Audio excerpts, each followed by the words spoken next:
गाइस कैसे आप सब लोग welcome back to another video guys. तो गाइस हम आए हैं पूल में, ये देखो गाइस। तो गाइस ये देखो गाइस, पूरा का पूरा पूल है गाइस। सो गाइस मेरा नाम है एंजाइरी। Hi everyone, welcome back to my channel. Ka channel ka log welcome le ichewu. Ka video upload lo na lo re to lu tuka. I think it's been 2 months or 1 month niya ka upload lo na khare to lu tuka. Achan chu a reason chu ang lo ingting ka tiang. Reason chu engma puni lawa eng lo claim in December November pokha alone boxim November melina birthday tour chuan December Christmas vela kha kan waile lu tuka hemi clip hi kan pa birthday October 7th October mi clip sania kha edit turin ka da kha kala edit me alo hetan kalo da chara December ni bok nen cho New Year January New Year ni boka jo jan ka video te ka cut lo continue thailo wa he kan pa birthday kan manglai zai zana 12 o'clock kan celebration la ya cake akat lai vel video an lo ania he belai le scuba ka chu an abor khan lo shanga chon kan pa birthday tora khan ing lo gurgaon wa khyan ing lo Lee Meridian Hotel kha ka book saka ka surprise veya he Gurgaon kan plan lai takania he lo ke ju ka surprise ka tilo chanchu ka booking he lo shevek zela kan bana Gmail ID le ka Gmail ID kha eng lo a phone a khana lo fitanang chu wang chana man lo shikara he Lee Meridian nia Gurgaon 5-star hotel ani thon ka sha hey englo kan thleng nu khan englo parking vel thaka lo full to kha parking a full vek ton te kha kan pan keinin kan advance booking ania tinge parking min pek thelo te kha te khane hai kan entry lam pangna security vel te kan check zau hai hemi hotel hi chu alian eten pona tam yan aliana ma se achung lam chu an room khat lian fak lo kha claimin englo ka book ma khan agoda khan ka book ani chu keman agoda khan a pixvel thakha kalo ena kha a pix a kha chon alian thon ka sia an book englo an room ka chu ma se kan han thlen ta ka khan kan pa khan claimin englo vela englo te tilu tukanyang chu englo kan change tum englo kha ani thebook silawa chanchu Delhi lampang he north lampang hi December October November December le January February till 3-4 months wedding season ni china englo he an wedding wang khan englo an hotel kha lo full vek ni chu chon room dang kha kan mu thailowa he kan ke ni hotel lam kan pan me kan ya room lam englo kan pa khan reception avel de khan englo formalities te kha lo ti lai me kan ya englo achan chu online check kan booking khan englo verification ga chu physical kan wakal khan ni thei chawa he kan pana book tir lai me kan ya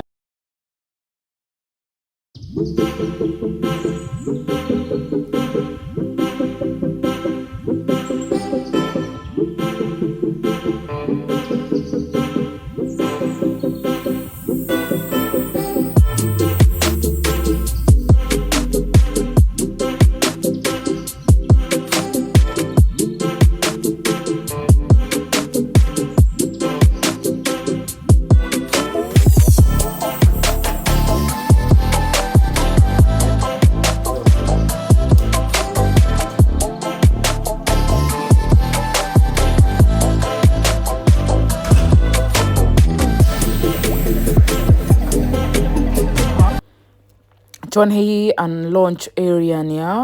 launch area tina chu hei evening before 8 o'clock till 6 o'clock thing hi hei englo snacks velte ei theya hei free of cost ani an charge me alo free of cost chu ani kher lo wa chan chu kan room booking a khan a cost kha englo an add ani chu hei hi englo du za zat ai theya du za zat ka ti chu englo unlimited ania ka ti na unlimited ka ti na hei unlimited engpon ei theya drinks ni se drinks chu hei juice velte indu chan hei beer velte chuan hei normal juice velte hi unlimited in theya thing pui nen po chuan englo until an menu te kha du za za choi the hei kan pan englo ama chu futle min lo a foodie lu tuka englo hei an buffet chu hei na englo hei sweet section anin ka shia hei burger velania chuan mushroom chili paneer te khania hei veg kebab vel te nia hei hi du za za ai che ai thea ka tina englo an charge ma lawa and veg le non veg section ashanin an nia hei malvina tuna lagmin englo veg section in ka hei an salad section ani boka englo different there are different kind of salad chuan englo hei yogurts velte chuan hei salsa velte chuan englo cheese velte shanchan cheese chicken vek chicken renglo anlo dave ka hei thingpui ke man thingpui kan lai me kania englo ke chu dan hotel vela kan kalte han englo juice velte hi ka duwak lo ke chu thingpui masala tinge ginger tea hi ka duwa hei zan lam zana khan tin turin nia an englo dining hall a khan kan chukal achan chu room a khan kan pa bula khan lalo me yang zuk hata an dining hall a zuk ei veila kan phang pa nia katia hi night view swimming pool a view ania englo janlam kha chuan swimming pool te kha daria vel athian an close vek thin to a chu kan vakal kan va en lokang katia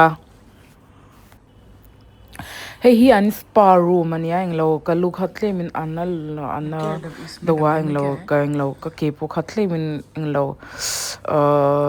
zanma sakhan kan englo kholai kan bak na sul to ka ke te khan na veka the spa room va en lokang ka ta kan va phang pa spa room ania hei hi zana kan room atangin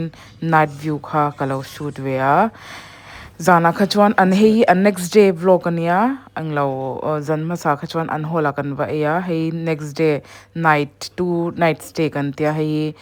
next day night anglo room khachuan keinin dinner kan order kan pakhan ka peilo ka kal peilo an dining hola tia chu hei next day zan lama khachuan room kan order me kan dinner kha hei hi chuan next day view ani le third day morning view ania hei early morning chu nikher lowa around 9 to 10 o'clock ania englo kan room changin hei metro gurgaon ania hamili meridian hi metro vel te kha kan hotel window tang khana lang thaya early morning ni se chu view hun nalango tan chung kan keini kan thot lai lu tu kai chu early morning view ka lo la theilawa hey breakfast turin kan zuk kal ma englo breakfast ka tuan dining hall a emang katia breakfast tur po khan keini kan tlai to lu tu ka keini kan thot tlai theya hey hotel re re kan stay hian around 10 o'clock nge 10:30 kan thawa hey Melvina kan pakhan Melvina wala pui photla te breakfast ka Melvina hi chu breakfast idli nge french fry nge englo fried rice vel te hi ma chuan adu shin hey ka wa phang pui loka mang hey salad section ni boka noodles englo korean noodles ka ti beng tin thukpa velte ania hey Melvin an south indian idli hi favorite to ka Melvin chu idli khalo zunga muzo idli kha omnge omlo ka shemya lo chuan hey anchal an salad section ani boka hey englo hey cornflakes velte englo dry fruits velte nia hey milk po ye chan anda englo normal milk warm milk cold milk ti ta shan inanda hey hi englo sauces velania englo hey chicken sauces pork sauces chuan egg englo egg boil velte anda boka hey enge khaw hey englo enge halwa velin anin ka sha ka shemya lo nge ka thengil vek to rei to lu tuka kalau vlog na rei to lu tuka chuan ka thengil vek e thei hei chu englo cauliflower alu sabzi ani in kashia melina itli ka kan muzau thlaklo itli ka omnge omlo ka shemmya lo azong char chara melina ka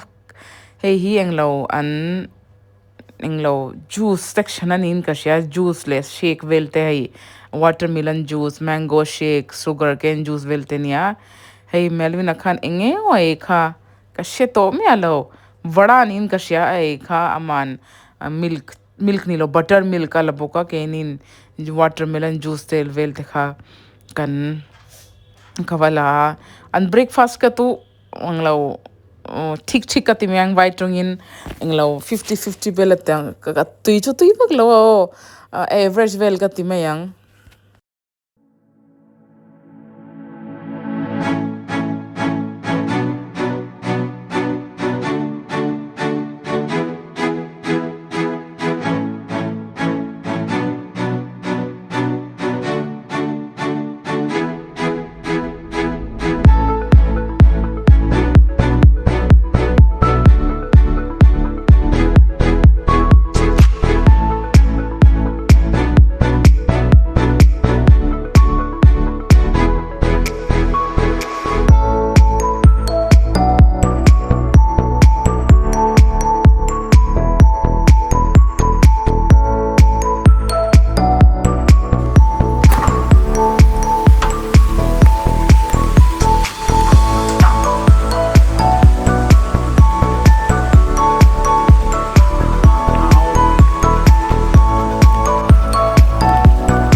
guys के साथ welcome back to another video guys. तो guys हम आए हैं पूल में,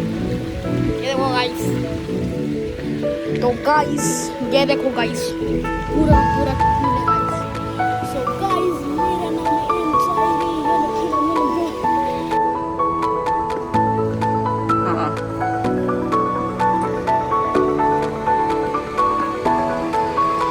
क्या हाँ पापा जाओ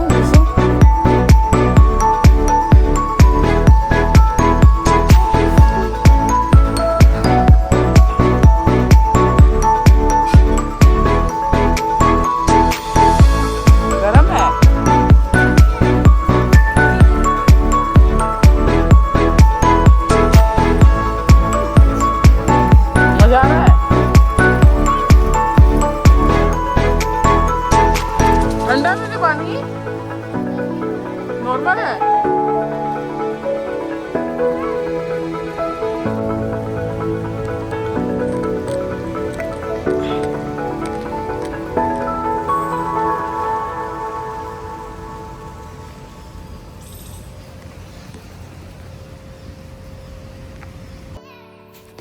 Hey kan last day ania kan last day swimming pool khan kan pan wacheng na lok kanga thia hai ani chu hotla kan stay reng han malu na hi chu swimming pool cheng lo chuan a day spend hi a complete thailo wa hai man ma a cheng chara chuan hi englo ka continue to nga ka vlog hi englo ka vlog lo na rei to lu to kamin lo she thiam to na ka chong fi ka the makin ka shia ka vlog ka lo continue char to nga mi lo like ko la mi lo share nge ang cheu chuan ama love velte ka video velte mi lo like sakte ha ka lom chin bit tu ka he po hi mi lo like na sak mi lo like ula katina chuan in love ko mi lo show la chuan ka video ka lo upload char to nga min lo like ko la min lo share nge ang chong and mi lo comment book donania till then bye ka next video kanin hule donania.